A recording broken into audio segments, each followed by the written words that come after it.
Au nom du Père et du Fils et du Saint-Esprit. Amen.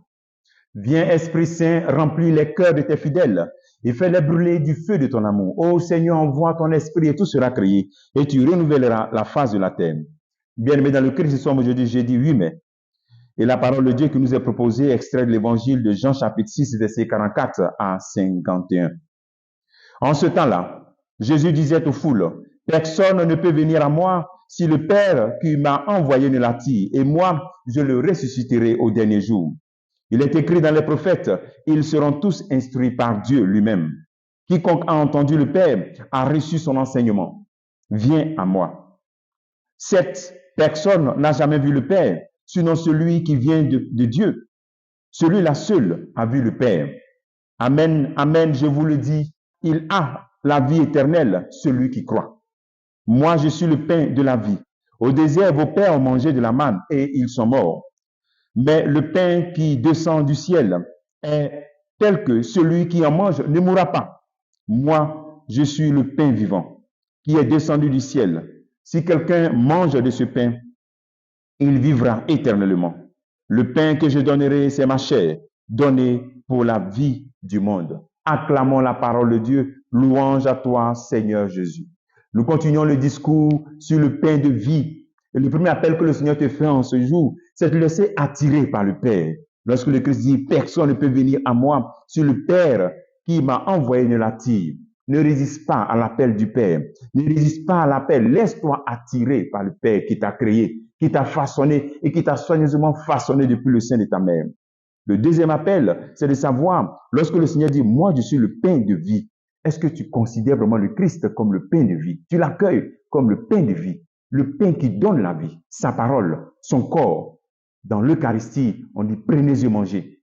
Et justement, le Christ nous invite donc à manger son corps pour pouvoir avoir la vie en abondance. Et je pense que nous ne sommes pas encore rentrés dans cette compréhension totale de ce beau mystère, de ce beau cadeau que le Christ nous fait. Et c'est pour cela qu'il nous donne encore cet appel. Lui, il est le pain de vie. Et il nous annonce un nouvel exode. L'exode renouvelé. L'Eucharistie devrait nous aider à vivre un état d'exode permanent. D'exode permanent. C'est-à-dire un état où nous sortons d'une situation d'esclavage pour arriver à la terre promise, terre de la vie. C'est en cela que le pain, le Christ est le pain de la vie. Lorsque tu manges le corps du Christ, tu reçois la vie, la nourriture qui donne la vie. Et ensuite, tu deviens Christ.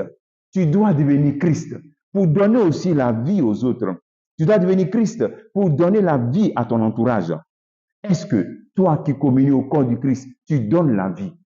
Est-ce que toi qui communies au corps du Christ, tu donnes goût à la vie? Tu donnes envie aux gens de vivre, que la vie est belle, la vie est agréable, quelles que soient les difficultés, les épreuves, la vie est belle. Pourquoi? Parce qu'on est connecté au ressuscité qui est vivant pour les siècles des siècles.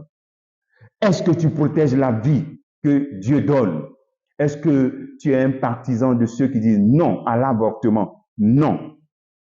L'Eucharistie doit nous donner donc ce goût de la vie, d'accueillir la vie, parce que c'est la nourriture de notre exode permanent. Nous sortons des situations d'esclavage pour arriver chaque fois à la terre promise. Et c'est ainsi que notre vie spirituelle croît, et nous grandissons. Et le corps du Christ nous fait vivre, nous fait grandir spirituellement. C'est cela la mission de tous ceux qui communient, tous ceux qui touchent le corps du Christ, prêtres, évêques, chrétiens qui communient. N'aie pas peur de ce qui peut tuer le corps et ne peut pas tuer l'âme. Matthieu chapitre 10, verset 28. N'aie pas peur donc de prendre des décisions courageuses pour donner toute ta vie au Christ. N'aie pas peur. Cherche à soigner ton âme. Cherche à accueillir cette nourriture qui nourrit ton âme et fait grandir ta vie spirituelle. Et t'accorde cette paix intérieure. Je suis le pain de la vie. Et ensuite, le Christ qui est le pain de la vie nous invite à la résurrection, nous appelle à la résurrection. C'est-à-dire, il y a une transformation terrestre sur la terre, mais en même temps, nous voyons Dieu lorsque notre vie terrestre, notre vie finit. Nous rentrons dans la vie éternelle. Comme travail que tu peux faire en ce jour, est-ce que tu crois vraiment au pouvoir et la force de l'Eucharistie comme un sacrement qui donne la vie maintenant et qui donne la vie pour l'éternité? Que Dieu te bénisse au nom du Père et du Fils et du Saint-Esprit. Amen.